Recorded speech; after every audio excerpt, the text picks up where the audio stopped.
Bonjour Daniel Ziskind. Bonjour. Alors vous êtes producteur de films et producteur du film Amira que nous passons à War on Screen dans notre compétition de long métrage. Est-ce que déjà vous pouvez un petit peu présenter le film? Alors déjà, je veux bien évidemment avec plaisir le présenter. Bon anniversaire à War on Screen. Merci. 10 ans, c'est important pour Ouais. le festival. Hein. C'est important, c'est des années charnières. Présenter le film, alors présenter le film à la place d'un réalisateur qu'on est producteur, toujours un exercice difficile. C'est un film déjà qui a été tiré d'une aventure incroyable, qui est un documentaire qui a été fait par une chaîne américaine sur le trafic d'organes de sperme dans les prisons en Israël. Le réalisateur Mohamed Diab a vu ce documentaire et de là a germé l'idée d'un film, de faire croire qu'un prisonnier palestinien allait recevoir du sperme parce qu'il ne peut pas faire d'enfant de son geôlier israélien et qui est l'ennemi de l'autre. Finalement, hormis la problématique du conflit israélo-palestinien qui est, hélas, me semble-t-il, assez difficilement gérable, je pense que ça prendra encore du temps. Donc il y a une histoire humaine derrière sur qui est l'ennemi de l'autre, comment on peut se retrouver à la place de l'ennemi. Donc il y a une dramatique très shakespearienne qui est partie de cette idée d'écrire Amira. Il n'y a pas eu de scénario au départ. Il a vu ce documentaire, il a dit « je pense qu'il faut qu'on fasse un film ». On lui a dit bah, « vas-y, écris-le ». Il l'a écrit. Le Covid est arrivé, on lui a dit « vas-y, on tourne ». Il nous manquait 45% du budget. « Vas-y, tourne ». Okay. Après est arrivé le premier Covid, on a dû arrêter, on a dû reprendre. Donc les films de Mohamed Diab sont toujours très humains, c'est-à-dire qu'ils s'intéressent beaucoup à l'histoire des acteurs et à travers ces films, ce qu'ils représentent au moment où on les trouve dans les films.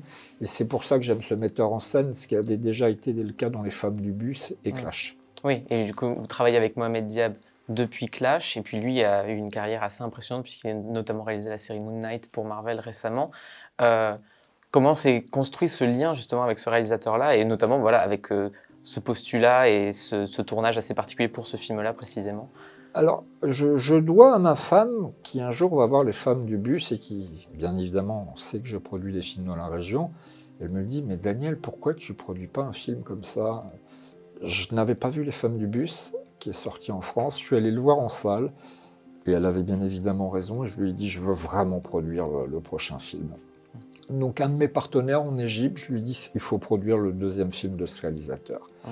J'ai demandé à le rencontrer, je suis allé au Caire, on s'est rencontrés, on s'est tout de suite extrêmement bien entendu, sachant que Mohamed Diab travaille avec sa femme, il a un esprit très familial, sa femme est très proche de lui artistiquement et professionnellement, et au moment de faire Clash, notamment, c'était qu'un film d'homme, et on a dit il manque une femme, et Diab écoute beaucoup.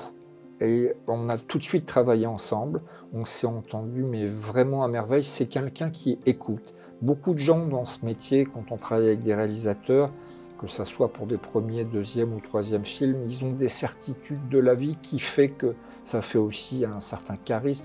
Mais Diab est quelqu'un qui écoute énormément, et ça, c'est très plaisant pour un producteur, parce que finalement, personne n'a la vérité. Et ce qui est aussi très bien avec Diab, c'est qu'on se bagarre souvent artistiquement sur les fins de ses films. Et Clash et Amira, on a eu plusieurs fins qui ont été tournées et qui ne sont pas dans le film, bien évidemment. Ouais. Mais je laisse aux gens le soin de voir le film. Et justement, là, votre carrière, il y a plein de belles choses dedans maintenant, et notamment voilà, dans des productions dans les pays arabes. Et moi, j'ai justement l'impression, alors l'année dernière, à War on Screen, on a justement remis le prix du public à L'homme qui a vendu sa peau, sur lequel vous avez travaillé. Et moi, j'ai l'impression que, notamment depuis le printemps arabe de 2011, il y a quand même un nouveau cinéma arabe qui émerge. Est-ce que c'est votre sensation aussi? Est-ce que vous percevez un nouveau cinéma qui est, j'ai l'impression, celui que vous avez aussi envie de défendre et de produire, justement? Je pense que ces révolutions dans ces pays-là ont permis à effectivement une nouvelle génération qui était déjà là de pouvoir éclore et de pouvoir plus facilement aller taper à la porte des institutions ou de producteurs étrangers. Moi, ça fait à peu près 20 ans que je fais des films dans la région, depuis 2006, depuis l'immeuble Yacoubian. Je vois notamment des gens de court-métrage. Alors c'est vrai qu'en France, chez nous, c'est classique, de passer du court-métrage au long-métrage la plupart du temps. Je dirais que pour mettre un petit peu ce qui se passe en ce moment en Iran, en Iran est sorti un nombre de réalisateurs impressionnants, va sortir un nombre de réalisateurs encore plus impressionnants, parce que ces gens-là, avant, n'avaient pas accès à d'autres. Et puis peut-être que la parole se libère. Et donc la parole se libérant, on est plus à même de rencontrer dans des marchés des gens. Moi j'ai rencontré, je dois beaucoup à certains festivals en France, parce que j'ai rencontré des réalisateurs du monde arabe dans ces festivals où ils étaient invités. Et les festivals sont fidèles et loyaux. Souvent on dit c'est un bébé de Cannes, c'est un bébé de Montpellier. Je suis sûr qu'il y a des bébés de War on Screen que vous avez vu arriver. Les festivals servent à ça, servent à découvrir des talents, et souvent, c'est pour ça que je suis content d'être ici, parce que j'ai regardé la ligne éditoriale du festival. Quand on voit la ligne éditoriale d'un festival qui dit faites l'amour, pas la guerre, ou faites des films, faites pas la guerre, je trouve que le propos est extrêmement intéressant, et c'est difficile de faire il y a tellement de guerres. Après, moi, ce qui m'importe et ce qui m'intéresse, c'est le côté humain derrière les histoires. Et Diab est extrêmement révélateur, comme le réalisateur de Plume, de Feather, puisque vous l'avez vu, on en parlait juste avant. Sont des gens qui viennent du court-métrage, ou ce sont des gens qui ont fait des écoles de cinéma, ou ce sont des gens qui aiment la musique. J'ai produit un film qui s'appelle Yomédine, j'ai coproduit, qui était en compétition à Cannes, et j'ai rencontré ce réalisateur égyptien ailleurs que en Égypte, dans un festival, et c'est un fou de musique, et on s'est retrouvés sur le thème de la musique.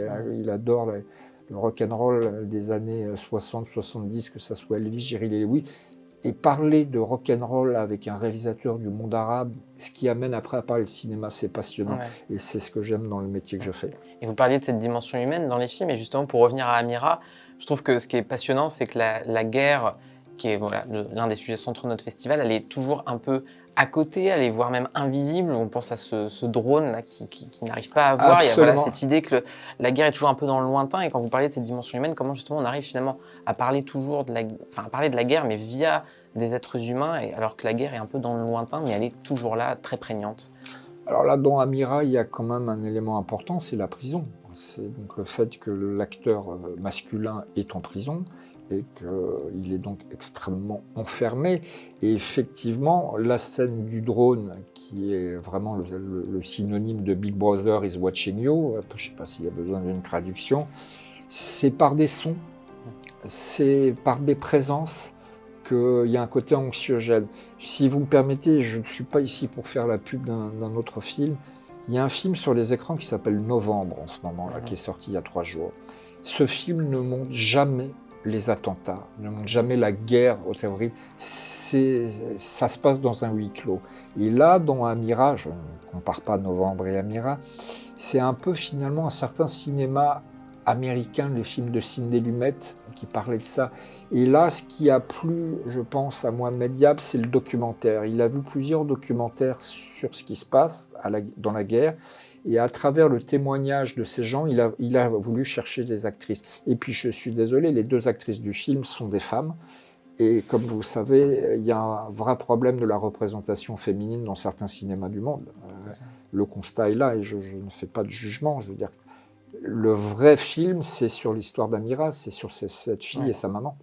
Oui, et puis moi, alors, d'un point de vue purement de producteur, il y a un truc qui m'intéresse beaucoup dans le film, c'est qu'il y a stylistiquement de très belles idées, notamment un jeu sur les reflets et sur les miroirs pour jouer justement sur cette question de la crise identitaire de ce personnage d'Amira, que je trouve assez génial. Et il y a notamment ce plan que je trouve assez merveilleux dans le film, où elle est face à son père au parloir, et qu'en fait, il n'y a pas de chant contre chant, il n'y a que le plan sur son père et son reflet à elle pour les voir se parler. Et voilà, cette déconnexion malheureusement qu'il y a entre les deux, et comment on peut travailler un truc pareil, ça a l'air d'être quand même assez compliqué à mettre en place. Alors, Mohamed Diab, la technique, c'est pas son truc. C'est-à-dire qu'il panique dès qu'il est en post-production. Par contre, il laisse beaucoup tourner. Donc, souvent, il fait des chants contre chants. Il a 2 caméras. Il donne des informations à ses acteurs et il les laisse aller à des choses. Et là, il y a eu quand même beaucoup de travail au montage, mais il a laissé beaucoup de liberté à ces 2 actrices. Il leur a donné, bien sûr, le maître mot et le menu, mais il y a eu sur une scène comme ça, il y a eu énormément d'improvisations qui ont été faites. Après, n'oubliez pas une chose, c'est que ces acteurs sont issus de cette région, donc elles ont au fond d'eux-mêmes ce vécu incroyable de cette guerre. De toute façon, cette guerre est loin d'être terminée, comme à mon avis beaucoup de guerres dans le monde. Et quand vous avez des acteurs originaires de ces pays en guerre, il y a inévitablement un vécu qu'ils sont obligés de retransmettre dans les rôles qu'ils interprètent, c'est une évidence. Et ce qui est important, du coup, c'est aussi quand même de parler du contexte de sortie d'Amira, qui s'est retrouvé au milieu de nombreuses polémiques, notamment en Jordanie, où le film a été en partie réalisé. Est-ce que vous pouvez un peu expliquer ce qui s'est passé? Alors, il y a beaucoup de gens qui jugent des films sans les avoir vus. Ça, c'est la première chose, et c'est ce qui m'a rendu fou le rage, parce que je crois qu'il y a 2 ou 3 festivals qui n'ont pas vu le film, mais qui l'ont jugé. Et aujourd'hui, sur les réseaux sociaux, tout part à une vitesse. Donc, de ce que j'ai cru comprendre, et j'étais dans la région à l'époque, c'est qu'il y a un festival qui voulait le film et qui ne l'a pas eu, et c'est un autre festival qui l'a eu. Et ils ont pris comme prétexte que le film disait du mal ou cherchait à mettre en cause la réalité réelle des prisonniers palestiniens dans les prisons d'Israël. Et c'est parti à une vitesse. Et la politique aujourd'hui, ou la réelle politique, à un moment, les Jordaniens probablement ont dû paniquer, puisque les Jordaniens ont supporté le film, puisque le film s'est tourné en grande partie en Jordanie. C'est parti à une vitesse. Et finalement, aujourd'hui, dans le monde dans lequel on vit, ce qui est terrifiant, c'est que vous pouvez accuser quelqu'un, présumé innocent. Chez nous en France, ça arrive fréquemment, surtout en ce moment. Et là, dans la région, sur les réseaux sociaux, parce que finalement, Facebook et les réseaux sociaux dans la région, c'est pas censuré. Donc, c'est parti vite. Des gens ont jugé le film. Et tout d'un coup, ben voilà, 2 imbéciles qui n'ont pas vu le film le jugent, j'assume ce mot-là, et c'est parti de 1000 à 1000, 2000, 3000 imbéciles à des pétitions, et tout ça est parti vite. Le film avait été choisi pour représenter la Palestine aux Oscars, et il a été retiré. Voilà. C'est une frustration terrible, parce que, encore une fois, je le redis, qu'on soit d'un bord ou d'un autre, qu'on puisse se permettre de juger ce qui se passe. Moi-même, je suis associé à 3 films sur ce conflit-là. Aujourd'hui, je sais que ce conflit est loin d'aboutir, que ça prendra du temps, mais que souvent, on est souvent trahi par sa propre famille dans la région. Et là, je dirais que ça a commencé par la guerre, puisqu'on est ici, de 2 directeurs de festivals qui voulaient avoir le film. Et comme il y en a un des 2 qui ne l'a pas eu, il a jugé le film et c'est allé très très vite. Voilà. Très vite, et à une vitesse incroyable. Et pour ces raisons-là, le film est très peu sorti dans la région. Oui, c'est ça, parce qu'au final, du coup, beaucoup de groupes palestiniens ont parlé d'une atteinte à la dignité des détenus palestiniens. Tout à fait. Et une critique trop positive des prisons israéliennes, comme vous le disiez. Et même le Hamas, lui, de son côté, a parlé, selon des termes que je cite, d'un service rendu à l'ennemi sioniste. Tout à fait. Est-ce que vous pouviez vous attendre à une réception aussi violente du film ? Non, on s'attendait à ce qu'il y ait forcément un débat sur le film dans la région, parce que Mohamed Diab aussi, on l'accusait de tous les maux, on l'accusait d'être frère musulman, on l'accusait de tous les maux. Aujourd'hui, on l'accuse d'être au service des États-Unis parce qu'il fait une série pour Disney Marvel. Si vous voulez, un jour vous êtes un ennemi, le lendemain vous êtes un héros. Et il y a dans la région, mais pas que dans cette région du monde, c'est le pouvoir des réseaux sociaux qui, moi, me terrifie. Et donc, on savait qu'on allait avoir des problèmes, on savait qu'il allait y avoir des réactions, mais pas à ce point-là. Alors, moi, j'ai reçu des menaces, personnellement, mais des vraies menaces. Alors, j'ai même eu une protection policière en Égypte au moment des festivals où le film est allé. Et après, ça se dissipe. Sauf que le mal a été fait. Et vous pouvez tuer un film, vous pouvez tuer la carrière d'un réalisateur.